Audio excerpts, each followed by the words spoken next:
kejepit, udah selesai ditolongin malah yang nolong digigit.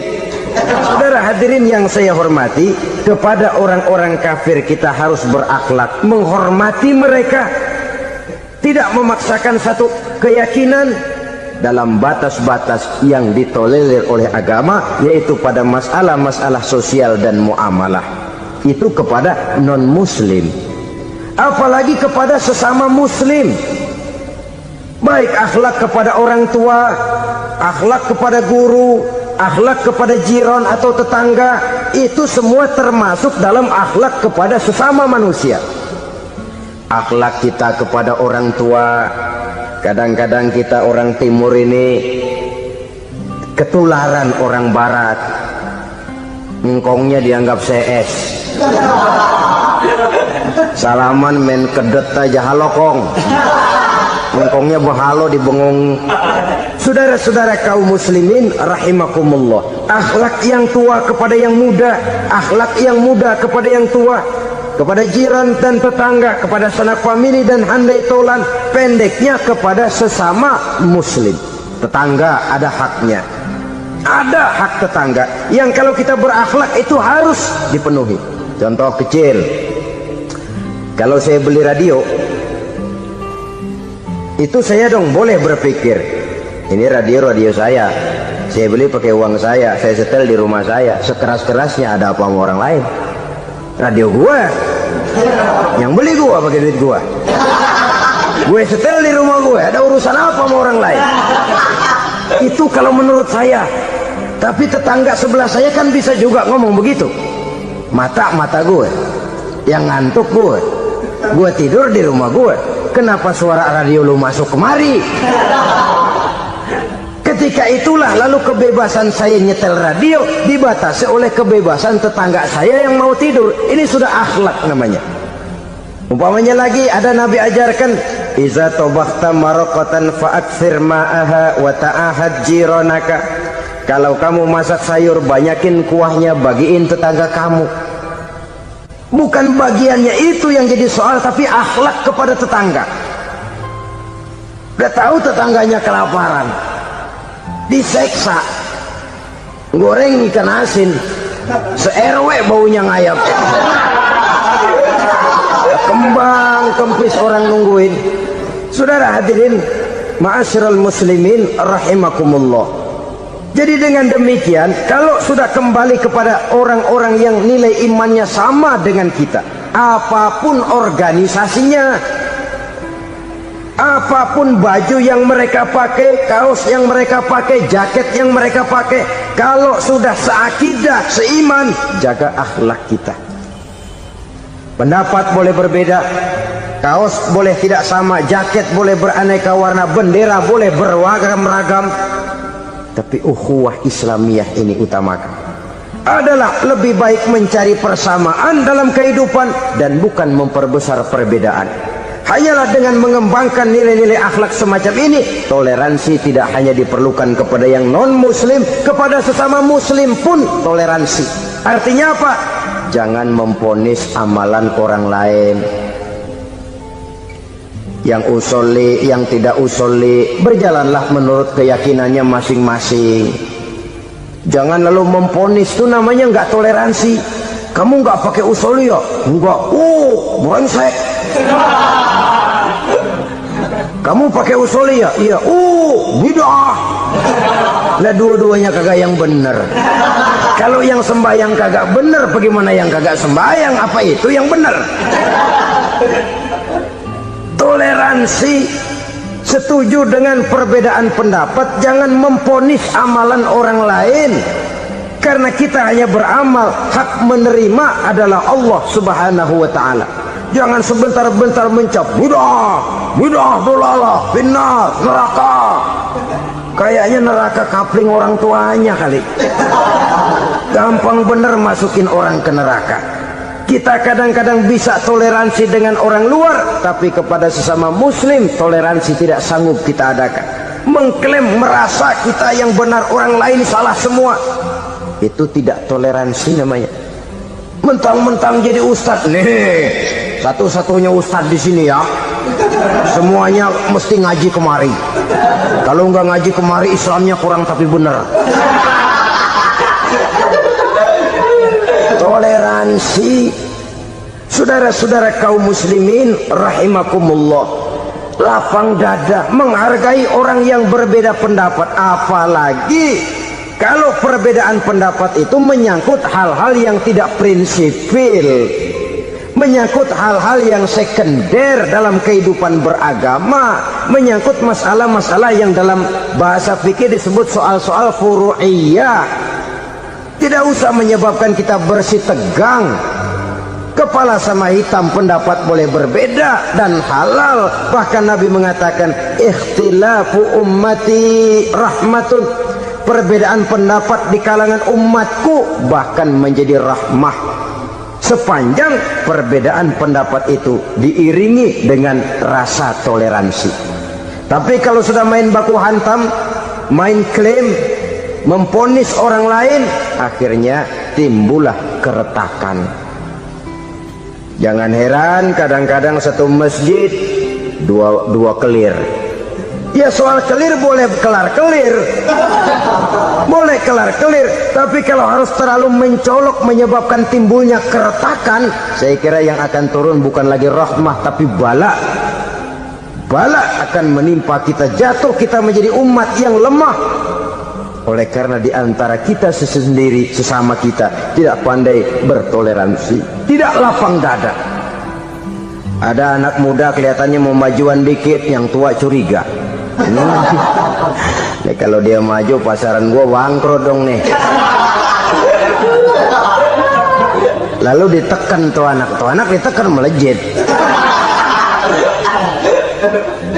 Kadang-kadang yang tua maksudnya baik, mau memelihara, yang muda salah terima. Kan tua kejemur. Dari dulu sampai sekarang gitu-gitu doang, anak kemajuannya. Padahal yang tua barangkali maksudnya juga baik, mau memelihara. Sebenarnya kalau kita bisa mencoba mencari titik temu dengan alur komunikasi, tidak merasa diri yang paling benar, tapi toleransi, boyak menerima pendapat orang lain, setidaknya mau mendengar omongan orang. Yang susah kalau udah kena penyakit nggak mau ngerti omongan orang, nggak mau nerima pendapat orang. Kodok di kolong tempayan, cukeng kayu asem, asal ijo udah ijo aja, ijo dah. Nggak ngerti omongan orang, yang kayak begini yang orang jadi kesandung. Oleh karena itu saudara-saudara, alangkah nikmatnya kehidupan ini apabila kita menyadari kita ini ummatan wahidah, satu umat yang satu, yang diikat dengan akidah. Kalau kepada yang non muslim saja kita diajarkan untuk berakhlak, apatah lagi kepada yang seiman, seakidah, sekeyakinan. Wajarkah perbedaan pendapat yang kecil-kecil lalu menyebabkan kita bertolak belakang, cerai-berai, centang perenang? Bila bertemu di jalan yang satu menyisih ke kiri, yang lain menyingkir ke kanan. Kalaupun juga bercampur di tengah kumpulan orang banyak, persis air dengan minyak. Yang atu melengos, yang atu madep mojok. Orang lain senyum, dia mau pada manyun. Saudara-saudara kaum muslimin rahimakumullah, realita ini walaupun tidak enak, pahit, tapi masih hidup di sebagian masyarakat kita. Ini yang perlu kita atasi. Soal toleransi kepada orang lain, sejarah sudah membuktikan. Mari kita jangan cuma bisa mengajak orang lain, umat lain untuk bertoleransi dengan kita, tapi kepada sesama kita toleransi ini perlu kita tegakkan, perlu kita bina, terutama di dalam kita menuju bentuk ideal daripada konsep ukhuwah Islamiyah ini, yang memang selalu kita akan cari bentuk-bentuk idealnya sejalan dengan perkembangan situasi dan kondisi yang dihadapi oleh umat. Perbedaan organisasi, perbedaan kepentingan organisasi tidak seharusnya menyebabkan kita merasa meremehkan orang lain dan mengangkat diri, mengklaim diri sebagai yang ter. Jadi dengan demikian, apabila yang pertama tadi akhlak kepada Allah dinamakan hablum minallah, maka yang kedua ini merupakan hablum minan nas. Jikalau baik akhlak kita kepada Allah, baik akhlak kita kepada manusia, nikmat rasanya menjalani kehidupan. Kadang-kadang orang akhlaknya kepada manusia baik, tapi kepada Allah tidak baik. Hormat sama yang tua, menyayangi yang muda, sama tetangga rukun, tapi sama Tuhan nggak mau sujud. Ini baik kepada manusia, tapi tidak berakhlak kepada Allah. Atau sebaliknya, sujudnya sama Allah mah tekun, bener khusyuk, bahasanya juga fasih, luar biasa. Tapi sama manusia sombong, takabur, ujub, merasanya dia doang yang paling benar. Sebab iblis itu ya, itu kadang-kadang datang lewat hati, dan memang selalu markasnya di situ. Kalau dia tidak bisa menggoda kita dengan yang lain, dia tumbuhkan sifat ujub. Dia bisikin, wah memang di kampung ini yang paling banyak ibadahnya ente, yang lain mana, lihat tuh kerocok semua.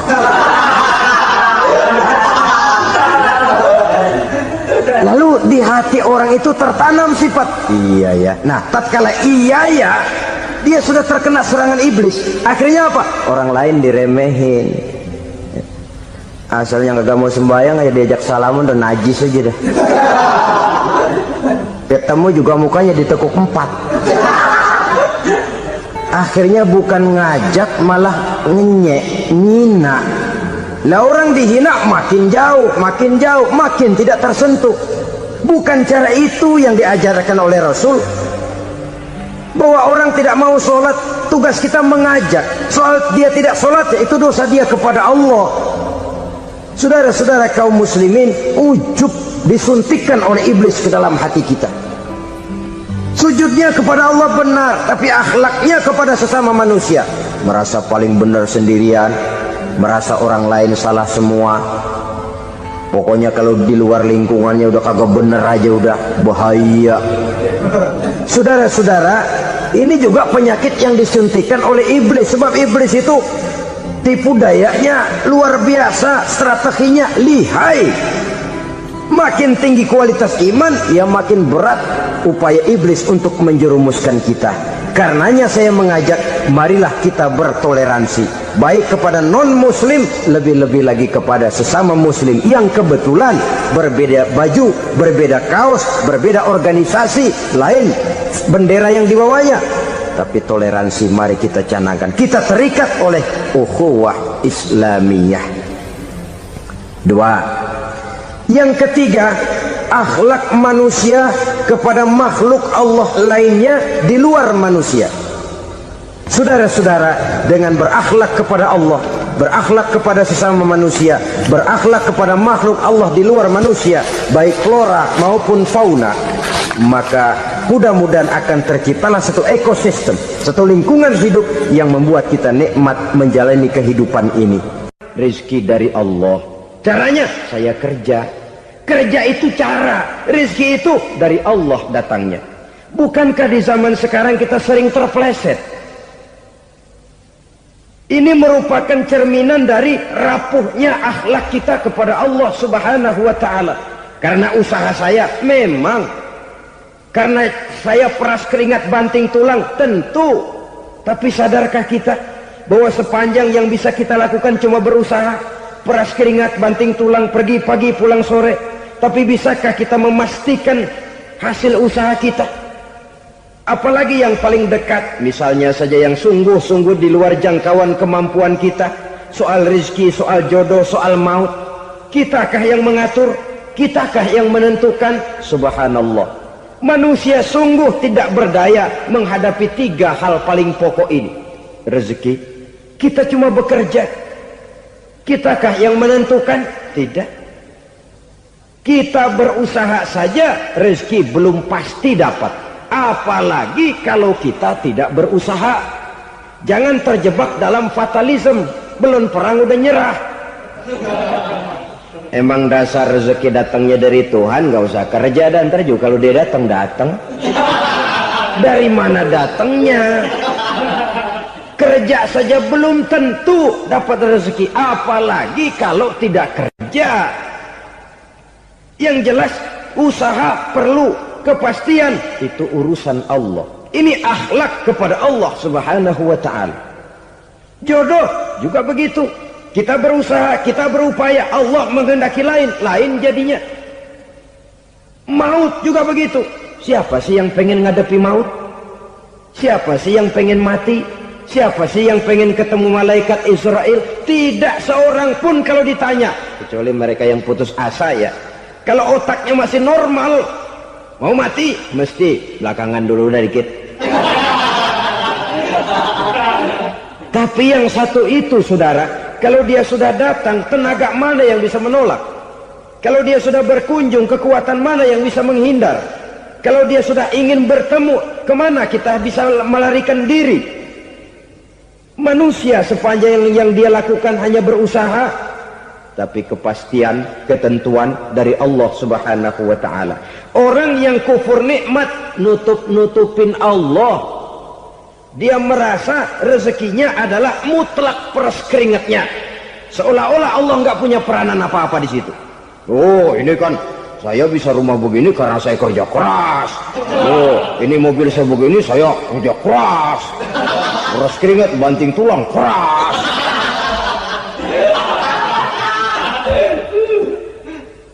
Saudara-saudara kaum muslimin rahimahkumullah.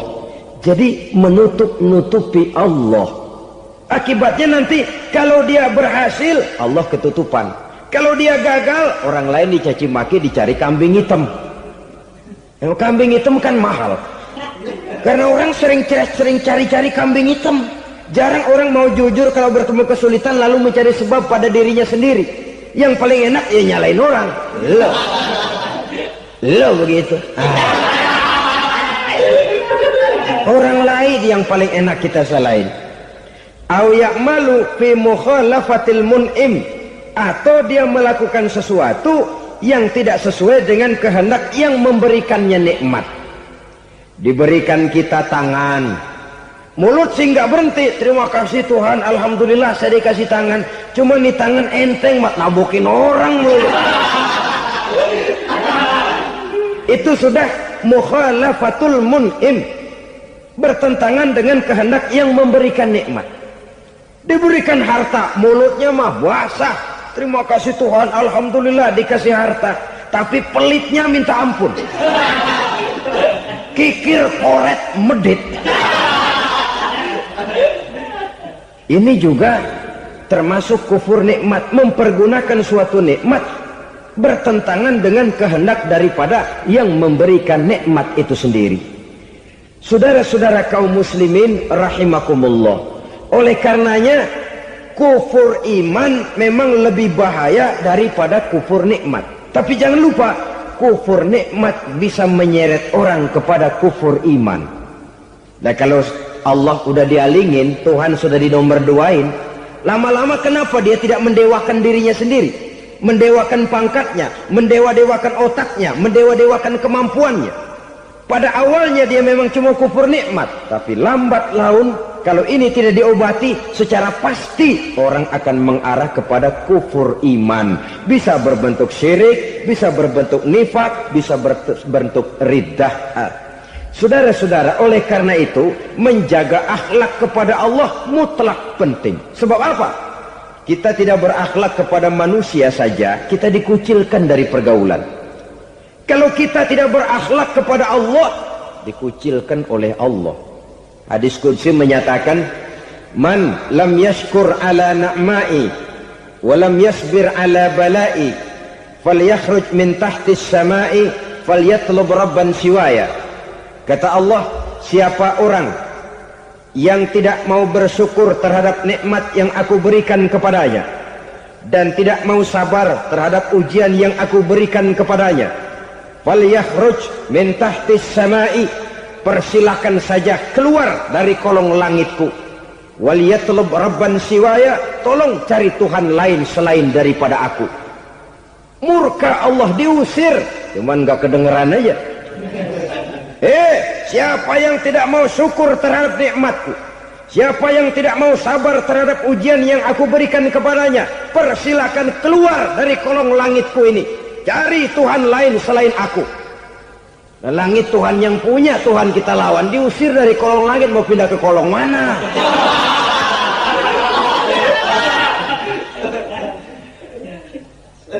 Jadi jangan merasa kufur nikmat kan enteng. Iya, kelihatannya begitu, tidak sebahaya kufur iman. Tapi kufur nikmat ini merupakan anak tangga yang kalau kita sudah mulai naik, kita akan naik terus sampai kepada tingkat di mana kita mengalami kufur iman.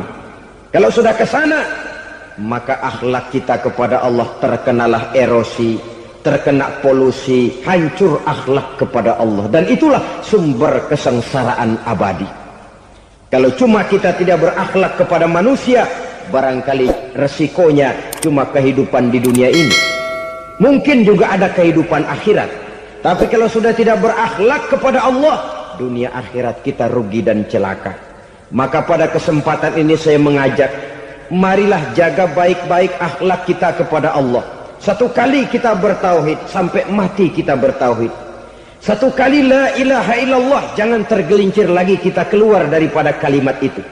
Satu kali kita bertuhankan Allah, jangan bertuhan yang lain selain daripada Allah. Jangan sekutukan Allah, jangan samakan Allah dengan sesuatu, jangan mengangkat yang lain sama agungnya dengan Allah. Sebab dengan demikian kita seolah-olah sudah mengotori akhlak kita kepada Allah Subhanahu wa ta'ala. Ini berat, saudara-saudara. Ini tidak ringan. Kadang-kadang saya katakan tadi, masalah ekonomi, kadang-kadang persaingan hidup yang makin tajam, di tengah lapangan kerja yang makin sulit, di tengah orang banyak potong kompas. Kalau berpatokan kepada nilai tauhid, la ilaha illallah, tidak ada Tuhan selain Allah, maka saya tidak akan takut kecuali hanya kepada Allah. Saya tidak akan menggantungkan hidup kecuali hanya kepada Allah. Saya tidak akan minta rezeki kecuali hanya kepada Allah. Kadang-kadang situasi yang nekat membuat kita kehilangan keseimbangan, kehilangan pertimbangan, picik pandangan. Akibatnya kita merusak akhlak kepada Allah Subhanahu wa ta'ala. Ironinya kan orang sekarang kalau ditanya, lu nyolong ya? Iya. Kok berani? Emang. Lu nggak tahu Tuhan lihat? Tahu. Kok nyolong juga? Biarin. Kalau Tuhan mah lihat, jaga ribut. Enggak ribut katanya. Kalau orang lihat, 2 orang saja tahu, geger kelurahan. Ini kan sudah mendustai dirinya sendiri, sudah merusak akhlaknya kepada Allah Subhanahu wa ta'ala. Tuhan enggak ribut katanya. Saudara hadirin yang saya hormati, jadi oleh karenanya akhlak kita kepada Allah merupakan basis daripada kehidupan beragama. Kalau itu sudah mulai rapuh, mulai terkena erosi dan polusi, mulai rusak, dikhawatirkan nanti nilai ibadah kita kepada Allah juga akan turut ambruk karenanya. Saudara-saudara kaum muslimin rahimakumullah, tugas yang kedua memperbaiki akhlak manusia kepada sesama manusia. Kita tahu Islam sesuai dengan namanya adalah agama damai. Maka akhlak manusia kepada sesama manusia menempati porsi yang penting dalam kehidupan beragama. Bagaimana seorang muslim bergaul, bertata krama terhadap sesama manusia. Mari kita lihat lebih jauh persoalannya. Untuk memudahkan pembicaraan dari kacamata agama, kita kelompokkan saja manusia itu dalam 2. Pertama yang seiman, dan yang kedua yang tidak seiman. Yang tidak seiman itu kita sebut saja kufur atau kafir. Nah, kepada yang kafir pun kita diajarkan untuk berakhlak, apalagi kepada yang memang nyata-nyata seiman, sekeyakinan, seakidah. Kemanapun Islam datang, ke negara manapun ia masuk, ia tidak menaburkan kerusakan. Jadi tidak benar kalau orang pernah itu menggambarkan, saking sentimennya seorang orientalis pernah menggambarkan Nabi Muhammad di tangan kirinya Quran, di tangan kanannya pedang, menggambarkan seolah-olah Islam dikembangkan dengan kekerasan. Sebenarnya tidak sama sekali.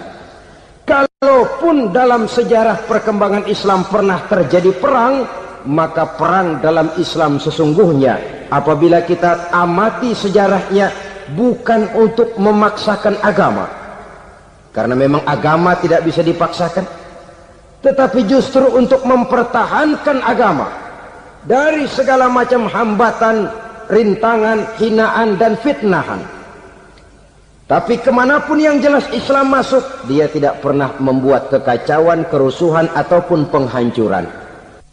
Candi Prambanan bahkan dipugar, gereja-gereja tidak ada yang dihancurkan oleh umat Islam. Kenapa? Islam agama damai. Soal agama, soal lakum dinukum waliyadin, la ikraha fid din, qad tabayyana ar-rusydu minal ghayy. Tidak ada paksaan dalam beragama, sebab nyata yang benar dengan yang tidak benar. Belum pernah ada orang kafir masuk ke perkampungan orang Islam lalu dikejar-kejar, diteriakin kafir, kafir, sunatin.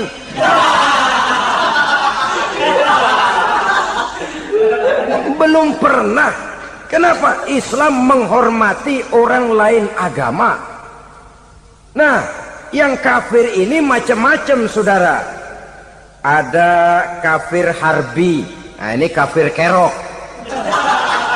Ini kafir yang nyata-nyata memproklamirkan permusuhan kepada umat Islam, nyata-nyata mengganggu ketenangan umat Islam. Kafir yang seperti ini yang boleh diperangi. Misalnya kita mau sembahyang Jumat dijagain, nggak boleh sembahyang Jumat, getok palanya. Kafir harbi artinya tantangan perang datang dari mereka, bukan kita yang mulai. Mereka yang buka front. Prinsipnya umat Islam tidak boleh mencari-cari musuh, tapi pun tidak boleh lari kalau ketemu musuh. Musuh jangan dicari, ketemu jangan lari. Karena itu kesan seolah-olah umat Islam ini teroris, umat Islam ini destroyer, umat Islam ini sering menimbulkan keonaran, kerusakan. Sungguh satu fitnahan yang sangat keji. Umat Islam adalah umat yang cinta damai. Islam di masa perkembangannya masuki Eropa melalui Selat Gibraltar, Jabal Tariq, memasuki Spanyol. Islam tidak pernah meruntuhkan gereja. Islam tidak pernah membunuh orang-orang Nasrani. Bahkan Islam mewariskan peradaban dan kebudayaan yang begitu tinggi nilainya di bidang ilmu pengetahuan. Sampai ketika itu Barat banyak mengkaji ilmu pengetahuan dari dunia Islam. Buku-buku berbahasa Arab diterjemahkan ke bahasa Yunani, dipelajari oleh para cendekiawan di negeri Barat sana. Mereka mengambil manfaat yang banyak dari masuknya Islam ke Eropa. Sementara gereja tetap berdiri dengan megahnya. Kuil-kuil tempat peribadatan tidak satupun yang diusik-usik. Kenapa? Islam agama yang cinta damai. Asal dia tidak diganggu, asal kehormatannya tidak dihinakan. Jadi kafir harbi, kafir yang nyata-nyata nantang perang, ngajak berkelahi. Itu kafir yang nyari penyakit. Kafir harbi ini boleh diperangi dengan catatan mereka yang memang mulai. Yang kedua kafir zimmi. Kafir zimmi, kafir yang hidup di tengah mayoritas muslim, tapi mereka mau hidup dengan aman, damai, tenang. Mereka wajib dilindungi. Bahkan Nabi pernah memberikan satu jaminan, man aza zimmiyan faqad azani. Siapa yang mengganggu orang kafir zimmi sama saja dengan mengganggu saya. Kehormatannya dijaga, harta bendanya dilindungi, anak istrinya pun dilindungi. Dan ini jadi kenyataan. Saudara bisa lihat di negara-negara yang mayoritas penduduknya beragama Islam, orang-orang kafir di luar Islam hidup dengan tenang, aman, damai. Di Saudi Arabia, di luar tanah haram, di luar Mekah dan Madinah, banyak orang-orang kafir mencari nafkah. Mereka tenang, aman, dilindungi undang-undang. Begitu di Mesir, begitu di negara Indonesia yang berdasarkan Pancasila ini. Kehidupan beragama menimbulkan gairah, rukun, tenang, aman, damai, sepanjang tidak saling ganggu, tidak saling usik, menghargai orang yang sudah beragama. tidak menjadikan penganut suatu agama sebagai sasaran dari dakwah agama lainnya. Saudara-saudara kaum muslimin rahimakumullah. Jadi memang oleh Al-Quran kita dianjurkan asidda 'alal kuffar ruhama bainahum. Tegas kepada orang kafir, kasih sayang kepada sesama muslim. Tapi tegas bukanlah berarti marah-marahan, bukan berarti musuh-musuhan, bukan ngajaki perang. Tegas dalam arti punya garis tentang kehidupan beragama, lakum dinukum waliyadin. Soal kehidupan sosial, mari kerjasama. Bangun jalan, ayo rame-rame. Siskamling, mari bebarengan. Bikin puskesmas, mari sama-sama. Tapi kalau sudah soal agama, itu tidak perlu ada toleransi agama.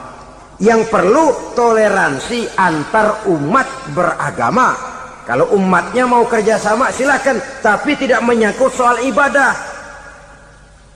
Jangan kerjasama di bidang ibadah. Itu kerjasama yang salah pasang, saudara-saudara. Sehingga dengan demikian toleransi adalah menyangkut kehidupan antar umat beragama. Sedangkan agama sendiri punya kapling yang nyata. Sehingga dengan demikian tegas kepada orang kafir dalam arti kita punya satu kepribadian. Tidak ngambang. Enggak, lalu kalau ditanya orang, sebenarnya agama lo apa sih? Ah, gua mah gimana musimnya aja. Agama pakai musim kayak rambutan. Akhirnya ya begitu, musim-musiman.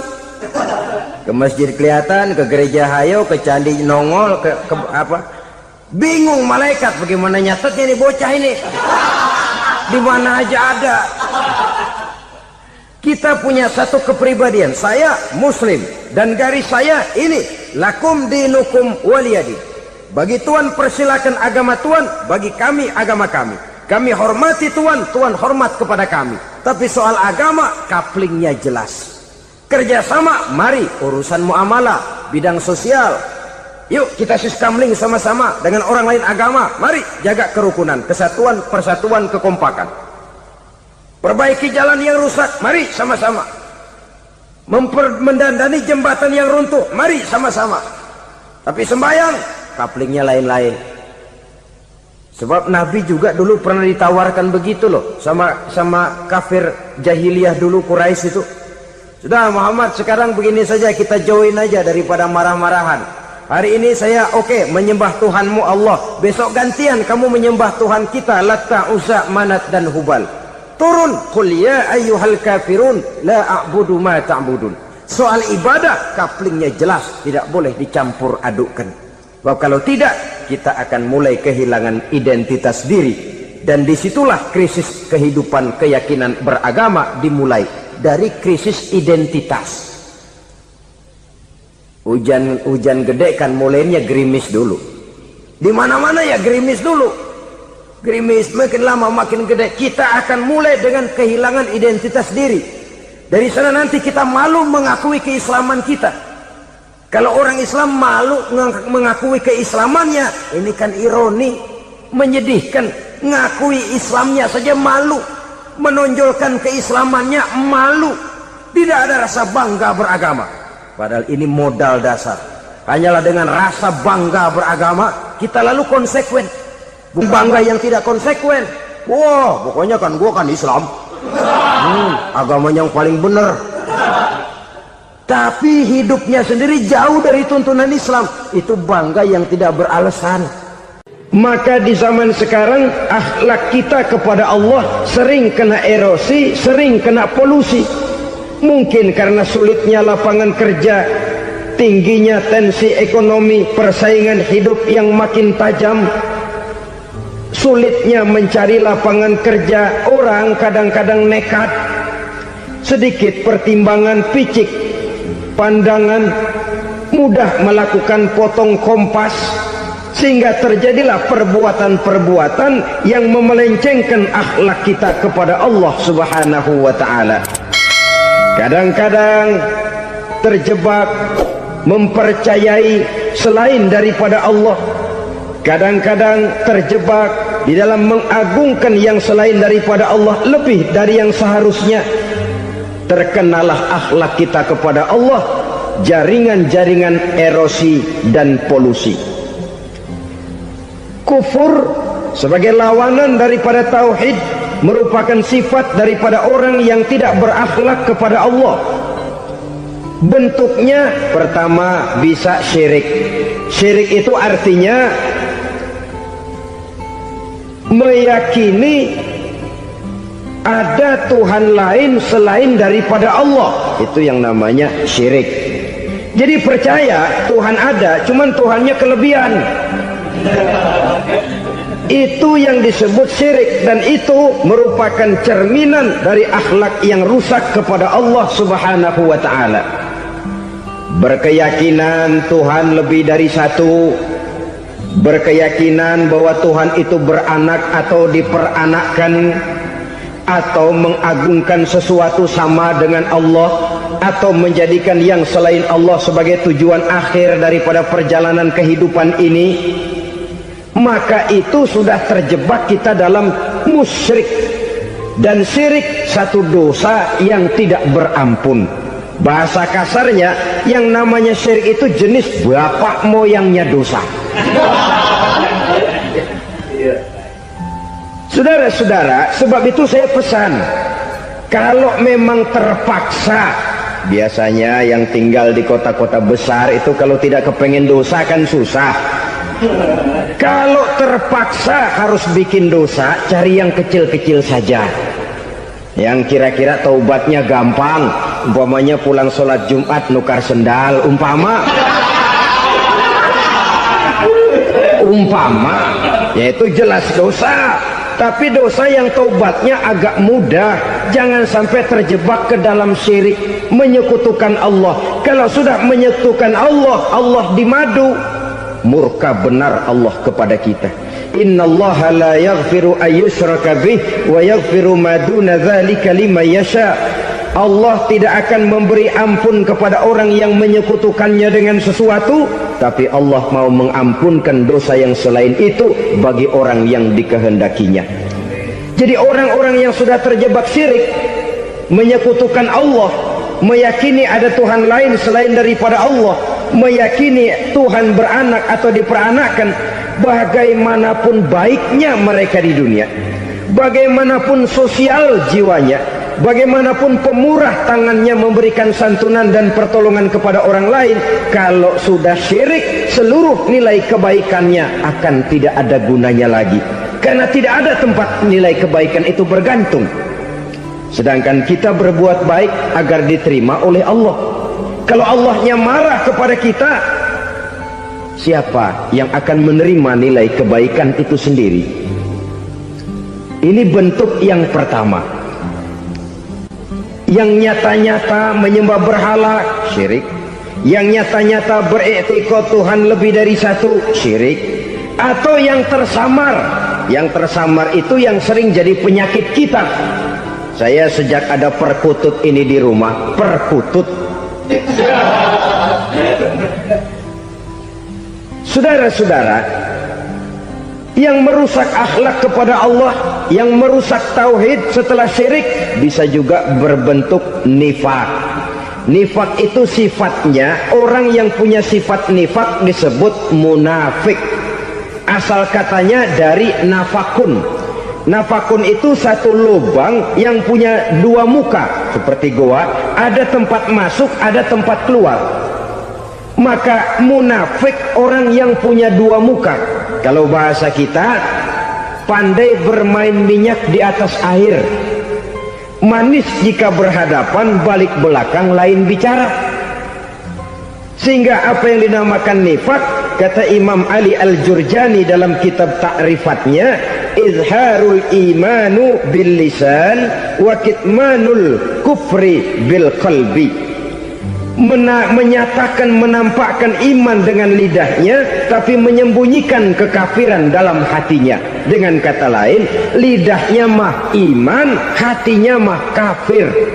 Padahal hati itu yang dilihat, padahal hati itu yang dinilai. Kenapa lidahnya mengaku iman? Ya mungkin karena kepepet, mungkin karena kepentingan, Mungkin karena ingin mencari kelemahan orang, lalu dia pura-pura beriman, tapi sesungguhnya hatinya kufur. Ini merupakan penyakit munafik. Dan terus terang, menghadapi orang munafik jauh lebih berat daripada menghadapi orang kafir. Kenapa? Munafik ini kan musuh dalam selimut. Mau dibilang musuh nyata-nyata, apalagi di zaman Rasul ya, ketika periode Madinah, berat sekali menghadapi orang munafik. Mau dibilang kafir, kalau ketemu assalamualaikumnya medok juga. Mau dibilang mukmin, di belakang ngegerundel, nyari-nyari penyakit, nyari-nyari lantaran, mencari-cari gara-gara. Kalau kafir jelas kafirnya, kalau musyrik jelas musyriknya. Tapi munafik, di depan kita dia mengaku beriman, di belakang kita dia caci maki kita. Maka demikian rupa watak orang munafik Allah benci betul. Sampai dalam Quran orang munafik itu divonis innal munafiqin fid darkil asfal minan nar. Orang-orang munafik di dasar jurang neraka yang paling bawah, keraknya neraka. Saudara-saudara kaum muslimin rahimakumullah, sebab munafik sangat berbahaya, membahayakan umat, membahayakan agama. Di depan kita mereka ngaku pura-pura beriman, kalau pidato luar biasa memuji agama setinggi langit, menampakkan seolah-olah dia orang yang dekat dengan agama. Saudara-saudara, agama penting, agama mutlak. Tapi yang ngomong begitu agamanya apa? Remeng-remeng. Cuma sekedar lipstick, cuma sekedar dekorasi, cuma sekedar kamuflase, buat ngibuli orang lain. Dia mengaku beragama, mengatakan agama mutlak, menganggap agama penting, seolah-olah memperhatikan benar tentang tatanan kehidupan beragama, tapi sebenarnya di hatinya tidak lebih berkecamuk penyakit-penyakit kufur. Maka sifat munafik ini termasuk menodai tauhid, artinya merusak akhlak kita kepada Allah Subhanahu wa ta'ala. Sifat yang ketiga yang juga merusak akhlak kita kepada Allah dinamakan riddah. Riddah itu sifatnya, orang yang punya sifat riddah disebut murtad. Murtad keluar dari Islam. Keluar dari Islam tentu tadinya di dalam Islam. Oleh satu perbuatan dia bisa menjadi murtad. Misalnya tadinya dia iman benar kepada Allah, tapi melarat. Kadang-kadang sehari masak, 3 hari libur. Akhirnya oleh kesulitan ekonomi dia tidak kuat. Ada yang menawarkan kebaikan, dibawain supermi, dibawain obat-obatan, diberikan beras. Goyah imannya, keluar dia dari Islam, ikut agama orang yang memberikan pertolongan kepadanya, memilih kesenangan sebentar dengan mengorbankan kebahagiaan yang kekal. Maka orang semacam itu riddah sifatnya, murtad orangnya, keluar dari Islam. Dan yang menyebabkan kita murtad bukan cuma orang nyata-nyata memproklamirkan diri keluar dari Islam tapi lalu mengikuti agama orang lain. Bukan cuma itu, mengakui ada Rasul lagi sesudah Nabi Muhammad bisa menyebabkan kita murtad. Mengingkari nikmat Allah bisa menyebabkan kita murtad. Meyakini semua agama benar bisa menyebabkan orang menjadi murtad. Meragukan kesempurnaan dan kelengkapan Al-Quran bisa menyebabkan orang jadi murtad.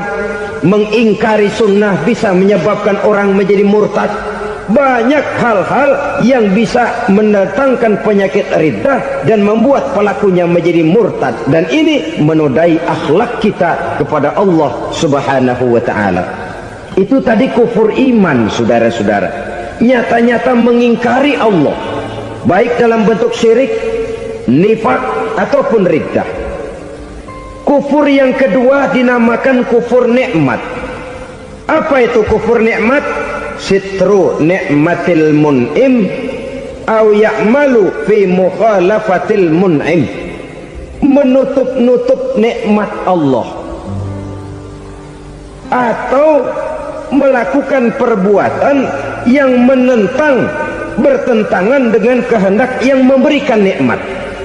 Jadi kufur nikmat pertama nutupin Tuhan.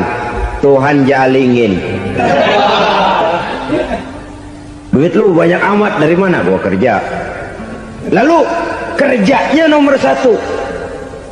Orang yang berakhlak kepada Allah, dia akan menjawab, kamu uangnya kok banyak, dari mana? Rizki dari Allah. Caranya saya kerja. Kerja itu cara, rizki itu dari Allah datangnya. Bukankah di zaman sekarang kita sering terpeleset? Ini merupakan cerminan dari rapuhnya akhlak kita kepada Allah Subhanahu wa ta'ala. Karena usaha saya memang, karena saya peras keringat banting tulang, tentu. Tapi sadarkah kita bahwa sepanjang yang bisa kita lakukan cuma berusaha, peras keringat banting tulang? Soal rizki, soal jodoh, soal maut, kitakah yang mengatur? Kitakah yang menentukan? Subhanallah, manusia sungguh tidak berdaya menghadapi tiga hal paling pokok ini. Rezeki, kita cuma bekerja. Kitakah yang menentukan? Tidak. Kita berusaha saja rezeki belum pasti dapat, apalagi kalau kita tidak berusaha. Jangan terjebak dalam fatalisme, belum perang udah nyerah. Emang dasar rezeki datangnya dari Tuhan, gak usah kerja, dan ntar juga kalau dia datang. Dari mana datangnya? Kerja saja belum tentu dapat rezeki, apalagi kalau tidak kerja. Yang jelas usaha perlu kepastian, itu urusan Allah. Ini akhlak kepada Allah Subhanahu wa ta'ala. Jodoh juga begitu. Kita berusaha, kita berupaya, Allah menghendaki lain jadinya. Maut juga begitu. Siapa sih yang pengen ngadepi maut? Siapa sih yang pengen mati? Siapa sih yang pengen ketemu malaikat Israel? Tidak seorang pun kalau ditanya, kecuali mereka yang putus asa ya. Kalau otaknya masih normal, mau mati mesti belakangan dulu dikit. Tapi yang satu itu saudara, kalau dia sudah datang, tenaga mana yang bisa menolak? Kalau dia sudah berkunjung, kekuatan mana yang bisa menghindar? Kalau dia sudah ingin bertemu, kemana kita bisa melarikan diri?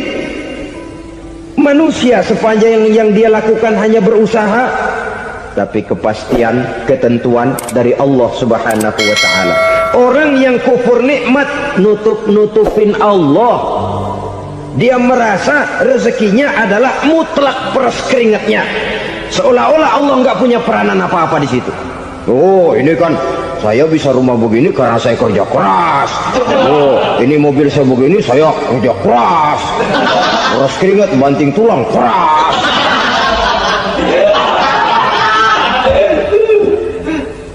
Saudara-saudara kaum muslimin rahimahkumullah, jadi menutupi Allah.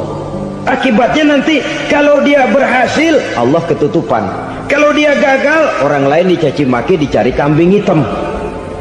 Yang kambing hitam kan mahal, karena orang sering cari-cari kambing hitam.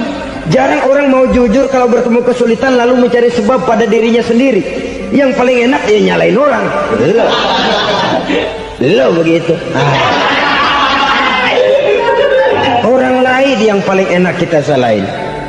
Au ya'malu fi mukhalafatil mun'im, atau dia melakukan sesuatu yang tidak sesuai dengan kehendak yang memberikannya nikmat. Diberikan kita tangan, mulut sih nggak berhenti, terima kasih Tuhan, alhamdulillah saya dikasih tangan. Cuma nih tangan enteng mat nabokin orang loh. Itu sudah mukhalafatul mun'im, bertentangan dengan kehendak yang memberikan nikmat. Diberikan harta, mulutnya mah basah, terima kasih Tuhan, alhamdulillah dikasih harta, tapi pelitnya minta ampun, kikir koret medit. Ini juga termasuk kufur nikmat, mempergunakan suatu nikmat bertentangan dengan kehendak daripada yang memberikan nikmat itu sendiri. Saudara-saudara kaum muslimin rahimakumullah, oleh karenanya kufur iman memang lebih bahaya daripada kufur nikmat. Tapi jangan lupa, kufur nikmat bisa menyeret orang kepada kufur iman. Nah kalau Allah udah dialingin, Tuhan sudah dinomor duain, lama-lama kenapa dia tidak mendewakan dirinya sendiri, mendewakan pangkatnya, mendewa-dewakan otaknya, mendewa-dewakan kemampuannya? Pada awalnya dia memang cuma kufur nikmat, tapi lambat laun kalau ini tidak diobati secara pasti orang akan mengarah kepada kufur iman. Bisa berbentuk syirik, bisa berbentuk nifak, bisa berbentuk riddah. Saudara-saudara, oleh karena itu menjaga akhlak kepada Allah mutlak penting. Sebab apa? Kita tidak berakhlak kepada manusia saja, kita dikucilkan dari pergaulan. Kalau kita tidak berakhlak kepada Allah, dikucilkan oleh Allah. Hadis qudsi menyatakan, man lam yashkur ala na'mai wa lam yasbir ala balai falyakhruj min tahtis samai falyatlub rabban siwaya. Kata Allah, siapa orang yang tidak mau bersyukur terhadap nikmat yang aku berikan kepadanya dan tidak mau sabar terhadap ujian yang aku berikan kepadanya, falyakhruj min tahtis samai, persilahkan saja keluar dari kolong langitku, waliyatlub rabban siwaya, tolong cari Tuhan lain selain daripada aku. Murka Allah, diusir, cuman gak kedengeran aja. Siapa yang tidak mau syukur terhadap nikmatku, siapa yang tidak mau sabar terhadap ujian yang aku berikan kepadanya, persilahkan keluar dari kolong langitku ini, cari Tuhan lain selain aku. Nah, langit Tuhan yang punya, Tuhan kita lawan, diusir dari kolong langit, mau pindah ke kolong mana?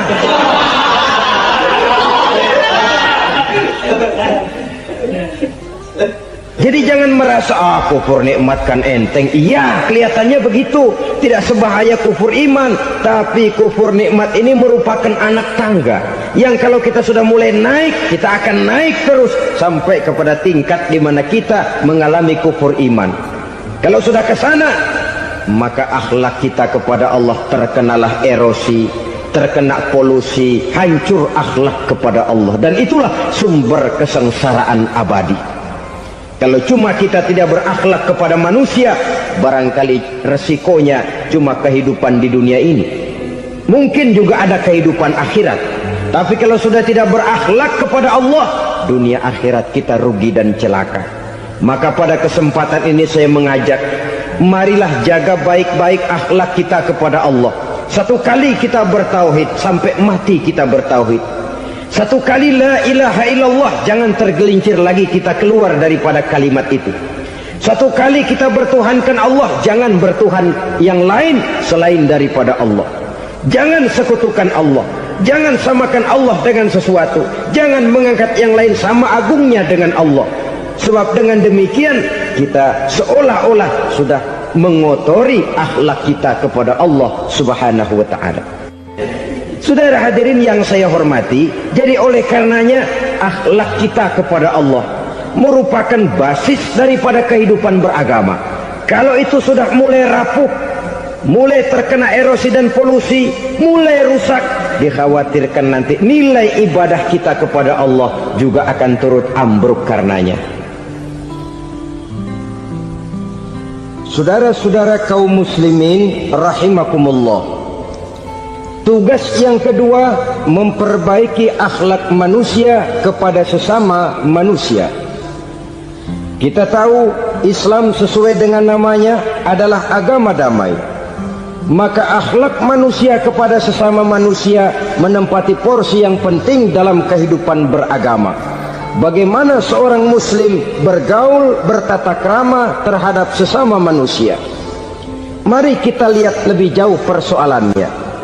Untuk memudahkan pembicaraan dari kacamata agama, kita kelompokkan saja manusia itu dalam dua. Pertama yang seiman, dan yang kedua yang tidak seiman. Yang tidak seiman itu kita sebut saja kufur atau kafir. Nah, kepada yang kafir pun kita diajarkan untuk berakhlak, apalagi kepada yang memang nyata-nyata seiman, sekeyakinan, seakidah. Kemanapun Islam datang, ke negara manapun ia masuk, ia tidak menaburkan kerusakan, Jadi tidak benar kalau orang pernah itu menggambarkan, saking sentimennya seorang orientalis pernah menggambarkan Nabi Muhammad di tangan kirinya Quran, di tangan kanannya pedang, menggambarkan seolah-olah Islam dikembangkan dengan kekerasan. Sebenarnya tidak sama sekali. Kalaupun dalam sejarah perkembangan Islam pernah terjadi perang, maka perang dalam Islam sesungguhnya apabila kita amati sejarahnya bukan untuk memaksakan agama, karena memang agama tidak bisa dipaksakan, tetapi justru untuk mempertahankan agama dari segala macam hambatan, rintangan, hinaan dan fitnahan. Tapi kemanapun yang jelas Islam masuk, dia tidak pernah membuat kekacauan, kerusuhan ataupun penghancuran. Candi Prambanan bahkan dipugar, gereja-gereja tidak ada yang dihancurkan oleh umat Islam. Kenapa? Islam agama damai. Soal agama, soal lakum dinukum waliyadin, la ikraha fid din, qad tabayyana ar-rusdu minal ghayy. Tidak ada paksaan dalam beragama, sebab nyata yang benar dengan yang tidak benar. Belum pernah ada orang kafir masuk ke perkampungan orang Islam lalu dikejar-kejar, diteriakin kafir, kafir, sunatin.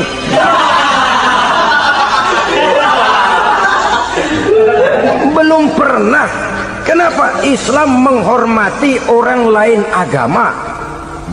Nah, yang kafir ini macam-macam, saudara. Ada kafir harbi. Nah, ini kafir kerok.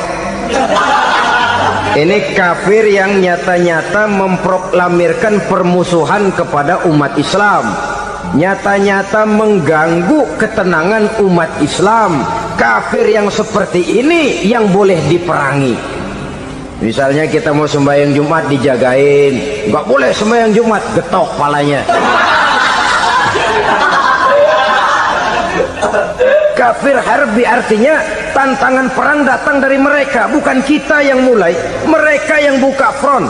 Prinsipnya umat Islam tidak boleh mencari-cari musuh, tapi pun tidak boleh lari kalau ketemu musuh. Musuh jangan dicari, ketemu jangan lari. Karena itu kesan seolah-olah umat Islam ini teroris, umat Islam ini destroyer, umat Islam ini sering menimbulkan keonaran, kerusakan. Sungguh satu fitnahan yang sangat keji. Umat Islam adalah umat yang cinta damai. Islam di masa perkembangannya masuki Eropa melalui Selat Gibraltar, Jabal Tariq, memasuki Spanyol. Islam tidak pernah meruntuhkan gereja, Islam tidak pernah membunuh orang-orang Nasrani. Bahkan Islam mewariskan peradaban dan kebudayaan yang begitu tinggi nilainya di bidang ilmu pengetahuan, sampai ketika itu Barat banyak mengkaji ilmu pengetahuan dari dunia Islam. Buku-buku berbahasa Arab diterjemahkan ke bahasa Yunani, dipelajari oleh para cendekiawan di negeri Barat sana. Mereka mengambil manfaat yang banyak dari masuknya Islam ke Eropa. Sementara gereja tetap berdiri dengan megahnya. Kuil-kuil tempat peribadatan tidak satupun yang diusik-usik. Kenapa? Islam agama yang cinta damai. Asal dia tidak diganggu, asal kehormatannya tidak dihinakan. Jadi kafir harbi, kafir yang nyata-nyata nantang perang, ngajak berkelahi, itu kafir yang nyari penyakit. Kafir harbi ini boleh diperangi dengan catatan mereka yang memang mulai. Yang kedua kafir zimmi. Kafir zimmi, kafir yang hidup di tengah mayoritas muslim, tapi mereka mau hidup dengan aman, damai, tenang. Mereka wajib dilindungi. Bahkan Nabi pernah memberikan satu jaminan, man aza zimmiyan faqad azani. Siapa yang mengganggu orang kafir zimmi sama saja dengan mengganggu saya. Kehormatannya dijaga, harta bendanya dilindungi, anak istrinya pun dilindungi. Dan ini jadi kenyataan. Saudara bisa lihat di negara-negara yang mayoritas penduduknya beragama Islam, orang-orang kafir di luar Islam hidup dengan tenang, aman, damai. Di Saudi Arabia, di luar tanah haram, di luar Mekah dan Madinah, banyak orang-orang kafir mencari nafkah. Mereka tenang, aman, dilindungi undang-undang. Begitu di Mesir, begitu di negara Indonesia yang berdasarkan Pancasila ini. Kehidupan beragama menimbulkan gairah, rukun, tenang, aman, damai, sepanjang tidak saling ganggu, tidak saling usik, menghargai orang yang sudah beragama, tidak menjadikan penganut suatu agama sebagai sasaran dari dakwah agama lainnya. Saudara-saudara kaum muslimin rahimakumullah. Jadi memang oleh Al-Quran kita dianjurkan asyidda 'alal kuffar ruhama bainahum, tegas kepada orang kafir, kasih sayang kepada sesama muslim. Tapi tegas bukanlah berarti marah-marahan, bukan berarti musuh-musuhan, bukan ngajaki perang. Tegas dalam arti punya garis tentang kehidupan beragama, lakum dinukum waliyadin. Soal kehidupan sosial, mari kerjasama. Bangun jalan, ayo rame-rame. Siskamling, mari bebarengan. Bikin puskesmas, mari sama-sama. Tapi kalau sudah soal agama, itu tidak perlu ada toleransi agama. Yang perlu toleransi antar umat beragama. Kalau umatnya mau kerjasama silakan, tapi tidak menyangkut soal ibadah. Jangan kerjasama di bidang ibadah. Itu kerjasama yang salah pasang, saudara-saudara. Sehingga dengan demikian toleransi adalah menyangkut kehidupan antar umat beragama. Sedangkan agama sendiri punya kapling yang nyata. Sehingga dengan demikian tegas kepada orang kafir dalam arti kita punya satu kepribadian, tidak ngambang. Enggak, lalu kalau ditanya orang, sebenarnya agama lu apa sih? Ah, gua mah gimana musimnya aja. Agama pakai musim kayak rambutan. Akhirnya ya begitu, musim-musiman. Ke masjid kelihatan, ke gereja hayo, ke candi nongol, ke apa? Bingung malaikat bagaimana nyatetnya nih bocah ini. Di mana aja ada. Kita punya satu kepribadian. Saya muslim dan garis saya ini, lakum dinukum waliyadin. Bagi Tuhan persilakan agama Tuhan, bagi kami agama kami. Kami hormati Tuhan, Tuhan hormat kepada kami. Tapi soal agama, kaplingnya jelas. Kerjasama, mari urusan muamalah, bidang sosial. Yuk kita siskamling sama-sama dengan orang lain agama. Mari jaga kerukunan, kesatuan, persatuan, kekompakan. Perbaiki jalan yang rusak, mari sama-sama. Mendandani jembatan yang runtuh, mari sama-sama. Tapi sembahyang, kaplingnya lain-lain. Sebab Nabi juga dulu pernah ditawarkan begitu loh sama kafir jahiliyah dulu, Quraisy itu. Sudah Muhammad, sekarang begini saja, kita join aja daripada marah-marahan. Hari ini saya oke, menyembah Tuhanmu Allah. Besok gantian kamu menyembah Tuhan kita, Latta, Uzza, Manat dan Hubal. Turun, qul ya ayyuhal kafirun la a'budu ma ta'budun. Soal ibadah kaplingnya jelas, tidak boleh dicampur adukkan. Sebab kalau tidak, kita akan mulai kehilangan identitas diri. Dan disitulah krisis kehidupan keyakinan beragama dimulai, dari krisis identitas. Hujan gede kan mulainya gerimis dulu. Di mana-mana ya gerimis dulu. Gerimis makin lama makin gede. Kita akan mulai dengan kehilangan identitas diri. Dari sana nanti kita malu mengakui keislaman kita. Kalau orang Islam malu mengakui keislamannya, ini kan ironi, menyedihkan. Ngakui Islamnya saja malu, menonjolkan keislamannya malu, tidak ada rasa bangga beragama. Padahal ini modal dasar. Hanyalah dengan rasa bangga beragama kita lalu konsekuen. Bangga yang tidak konsekuen, wah pokoknya kan gua kan Islam, agama yang paling benar. Tapi hidupnya sendiri jauh dari tuntunan Islam. Itu bangga yang tidak beralasan, bangga yang tidak perlu dibanggakan sebenarnya. Kebanggaan yang membuat kita konsekuen dan dekat dengan kehidupan beragama. Jadi dengan demikian saudara-saudara, kepada non-muslim kita juga harus berakhlak. Bukankah ini sudah dicontohkan oleh Rasul? Bagaimana beliau disambiti orang di Taif, yang menyambiti malah didoakan. Bagaimana Suraqah mau membunuh beliau, malah Suraqah didoakan. Bagaimana Abu Jahal dan Abu Lahab saking mangkalnya Ini Abu Jahal pernah gali lubang di kamarnya sendiri, di depan tempat tidurnya. Setelah dia gali lubang, ditutupin pakai keraras korma. Lalu dia tarik selimut, belagak meriang. Dia pesan pesuruhnya, bilangin Muhammad encangnya meriang. Pamannya sakit, minta ditengokin. Nabi dengan segala husnuzonnya berangkat nengokin. Abu Jahal dari balik selimut ngintip. Itu dia Muhammad, itu dia tuh. Dia tuh, masuk Dani, masuk. Mulai di jalan, seneng Abu Jahal. Terus dah. Begitu ke pelosok, masuk ke lubang, gue pendem terus dah. Emang niatnya mau mencelakakan Nabi.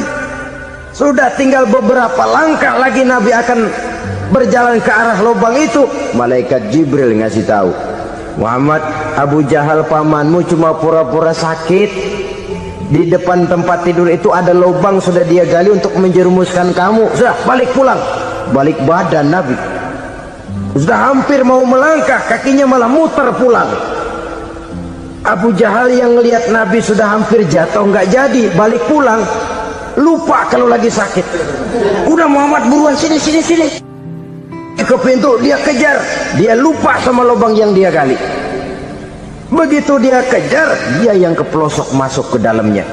Sejak saat itu ada pepatah, man hafara hufratan waqa'a fiha. Siapa yang suka nggali lubang, dia sendiri bakal terpelosok ke dalamnya. Jatuh dia ke lubang yang dia gali. Padahal ya paling banter 2 atau 3 meter paling dalam. Dari dalam lubang itu dia teriak-teriak, Muhammad, tolongin, pamanmu kecebur. Kasih tahu Muhammad, kasih tahu. Datang lagi lah pesuruhnya, Muhammad, pamanmu Abu Jahal kecebur, minta tolong diangkatin. Sudah diulur tambang, habis sambung lagi, nggak bisa sampai. Masa iya cuma kamu yang bisa nolong? Apa yang dilakukan Nabi? Balik mau nolongin. Akhlak. Kita kalau ada orang gali lubang buat nyeburin kita, dia sendiri yang kecebur. Borok gua kagalemin lo. Mati sekalian dah. Nabi mah enggak, balik nolongin tuh Abu Jahal. Kenapa paman kecebur? Iya Muhammad, tolong, tambang udah diulur-ulur, sambung-sambung nggak sampai. Aduh kasihan paman, nih pegang tangan saya. Nabi cuma ulurin tangan, nyampe dipegang oleh Abu Jahal. Diangkat ke atas, nyampe atas. Apa kata Abu Jahal? Tambang bergulung-gulung nggak nyampe, kamu cuma pakai tangan doang kok bisa Muhammad, hebat banget sihirmu. Mukjizat dia bilang sihir, udah ditolongin nyelak lagi, kan yang enak kita injak palanya. Orang dulu bilang wah katanya nolongin anjing kejepit, udah selesai ditolongin malah yang nolong digigit.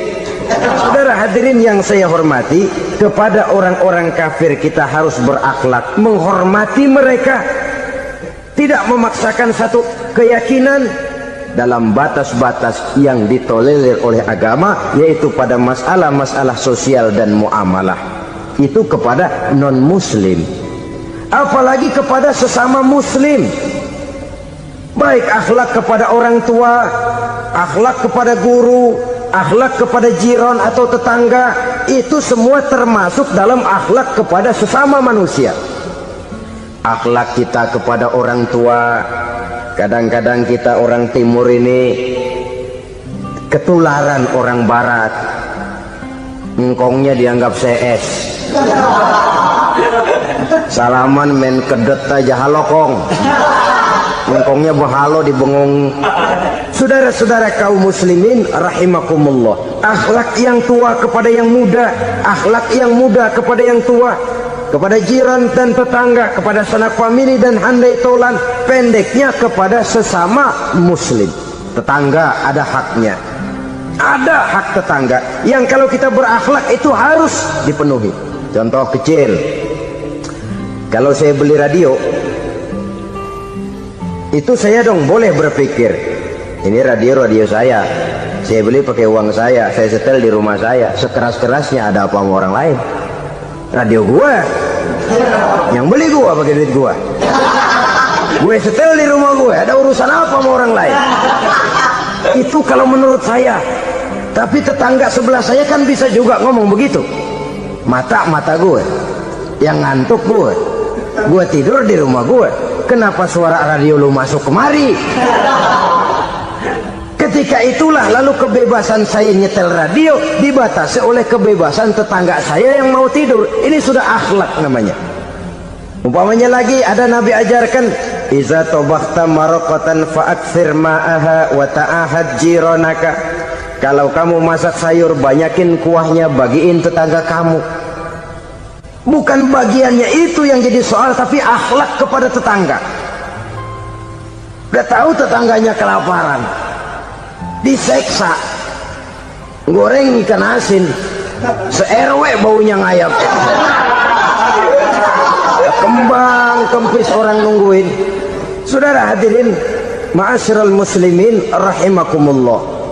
Jadi dengan demikian, kalau sudah kembali kepada orang-orang yang nilai imannya sama dengan kita, apapun organisasinya, apapun baju yang mereka pakai, kaos yang mereka pakai, jaket yang mereka pakai, kalau sudah seakidah, seiman, jaga akhlak kita. Pendapat boleh berbeda, kaos boleh tidak sama, jaket boleh beraneka warna, bendera boleh beragam-ragam, tapi ukhuwah Islam